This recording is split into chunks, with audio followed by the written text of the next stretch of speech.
E aí, eu sou o Mauli Botany com mais uma dica do método Overdrive. E hoje eu quero falar com você, que é gestor, é gerente de área, é da área de desenvolvimento de pessoas, e você é tomador de decisão. E você também acaba sendo um líder, acaba sendo um exemplo para os seus colaboradores. O assunto em questão é a escolha de um bom curso de inglês para os seus colaboradores, para que eles trabalhem em inglês.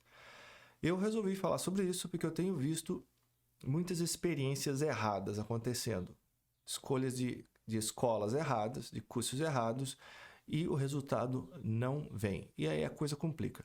Estou falando tanto de escolas de inglês quanto de plataformas de ensino de inglês. E o fato é que você não quer levar os seus colaboradores a uma situação em que eles não vão ter sucesso e vão acabar sendo responsabilizados por algo que não é culpa deles. Você quer o quê? Resultados rápidos. E você vai cobrar esses resultados e deve cobrar esses resultados. Mas tem que ser feito de maneira justa. O problema é que, muitas vezes, a pessoa que está nessa posição não tem conhecimento do que é um bom curso de inglês, não sabe julgar o que tem que ter um bom curso de inglês e acaba colocando o colaborador numa situação difícil, sem querer, obviamente. Portanto, hoje eu vou dar umas dicas do que você deve evitar na busca de um bom curso de inglês. E espero poder te ajudar bastante e ajudar os seus colaboradores.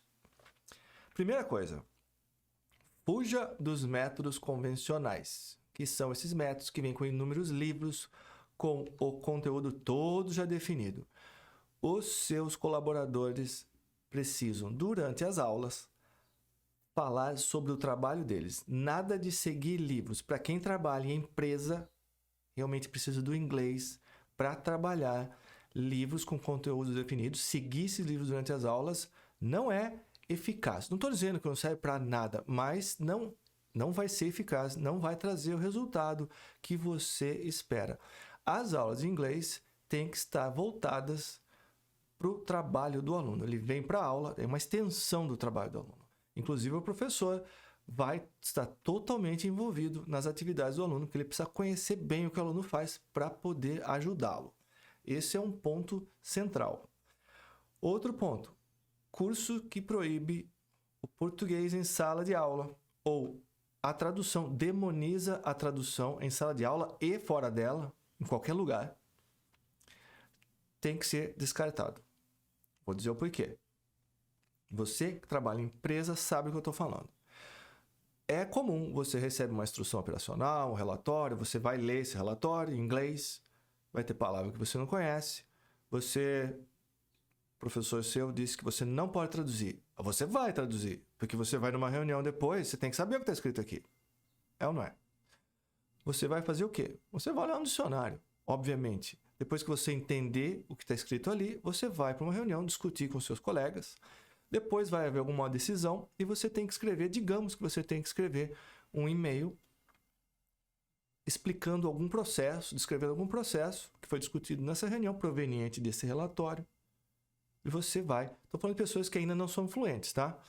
Você senta na sua mesa e você vai escrever esse e-mail, descrever esse processo. Aí, por exemplo, pinta a palavra disponibilidade. E não vem na sua cabeça. Né? Você não vai conseguir escrever já direto em inglês se você não tem ainda o conhecimento para isso. Mas você precisa trabalhar em inglês já, porque é isso que a empresa espera de você. Então, o que você, colaborador, faz? Você olha no dicionário, você precisa escrever a palavra. Né? Você não vai deixar de escrever porque o seu professor insiste que você jamais pode traduzir. Ou seja, não faz nenhum sentido. E, aliás, te digo uma coisa. Em educação, pode ser curso de inglês, curso de piano, curso de culinária.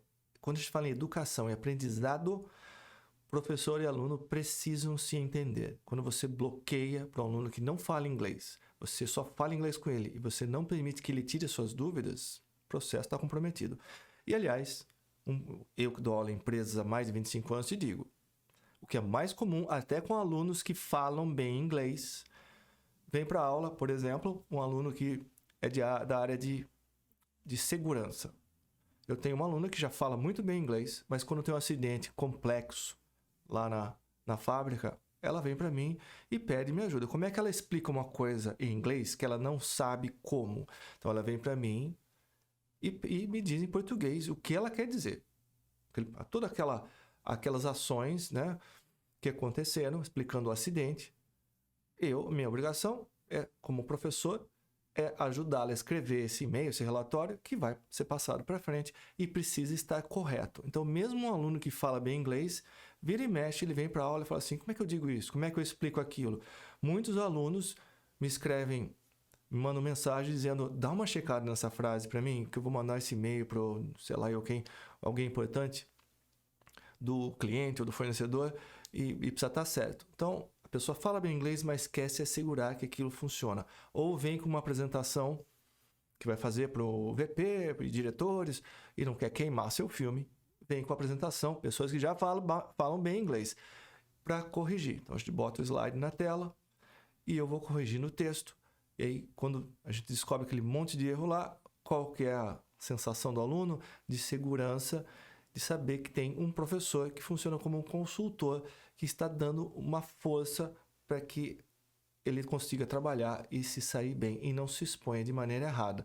Portanto, o professor deve acompanhar o aluno nesse processo. Agora, quando esse processo começa com seus colaboradores que ainda não falam inglês, ou que nunca falaram inglês, nunca estudaram inglês, ou que já estudaram e têm dúvidas, estão meio perdidos, começa com os tempos verbais. A primeira coisa a fazer é ensinar ao aluno todos os tempos verbais no prazo mais curto possível. Porque sem saber tempos verbais, você não se comunica. Eu acho que isso é uma coisa bem óbvia. Sem conjugar tempos verbais, você não se comunica de forma eficaz. Os tempos verbais são responsáveis pela ação. Sem eles, não há ação. Se você não souber conjugar tempos verbais corretamente, as coisas que você diz, as mensagens que você envia, os relatórios que você escreve, não vão estar corretos, vão causar dúvidas. E às vezes você escreve uma coisa querendo dizer outra e aí complica, fica pior ainda a situação. O professor deve agir como consultor do aluno. Esse é o papel do professor que dá aula para funcionários de empresas, para que ele saia da aula e vá trabalhar de forma eficaz. A língua portuguesa e a inglesa se complementam. Em empresas, não tem como você dissociar uma da outra. E eu já digo para você, mesmo que você não trabalhe em empresa, você não deve entrar nessa história de que você não pode jamais traduzir, que não pode explicar em português, que o aluno não pode falar em português na sala de aula. Isso é uma bobagem. Acredite em mim. Aulas de conversação sem correção. Fuja, feito o diabo da cruz.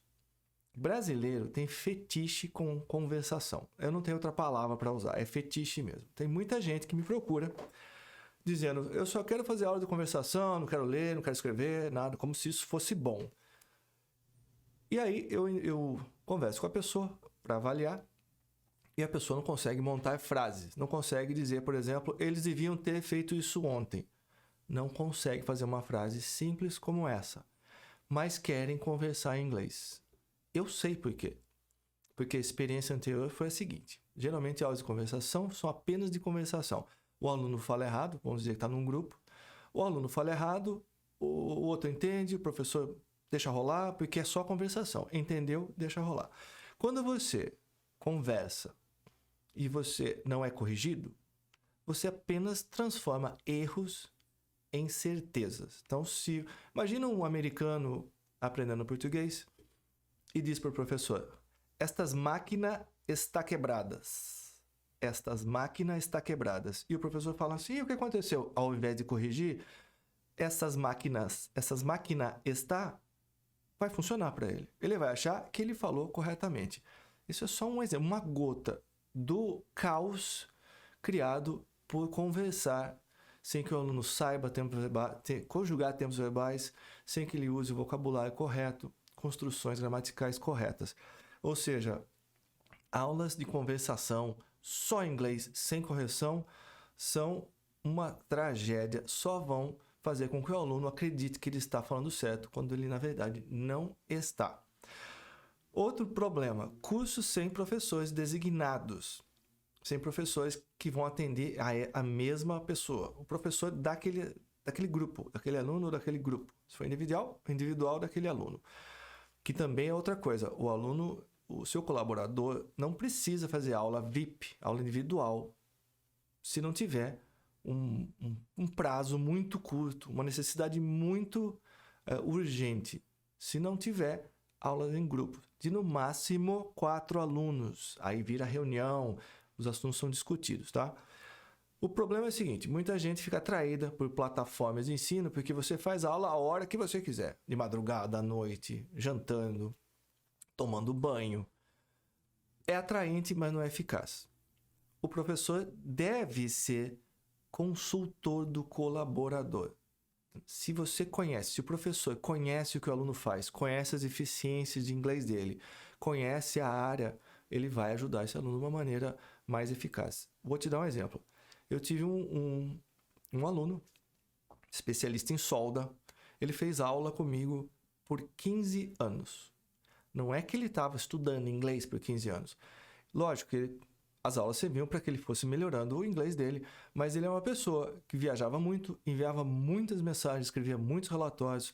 A gente chegou a fazer manual de retrabalho de solda.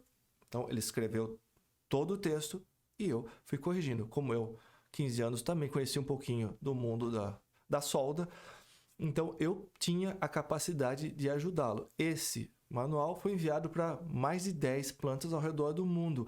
Precisa estar correto. Quem é que vai corrigir? Ou ele vai terminar de escrever o relatório e enviar para um tradutor checar. O tradutor não conhece o mundo da solda, não sabe o que ele faz, tem dificuldades para fazer essa tradução, né? Para, melhor, fazer essa checagem, essa revisão desse material. Portanto, eu, como professor, funciono como um consultor desse aluno.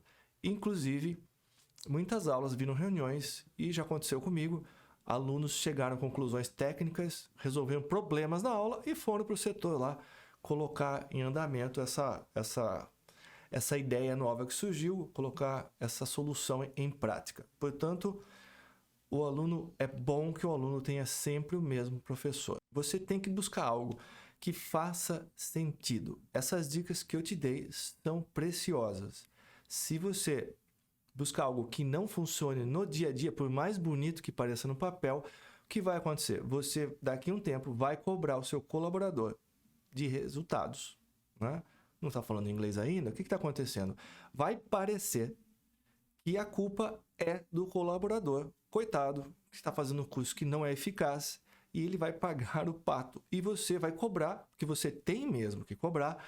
Você está no seu direito. Você acha que fez um bom negócio, que a plataforma, a escola que você escolheu é boa, e se ela não atender essas necessidades, aí o resultado não vai ser bom e você vai cobrar o seu colaborador de forma injusta. E eu sei que você, com certeza, não tem essa intenção.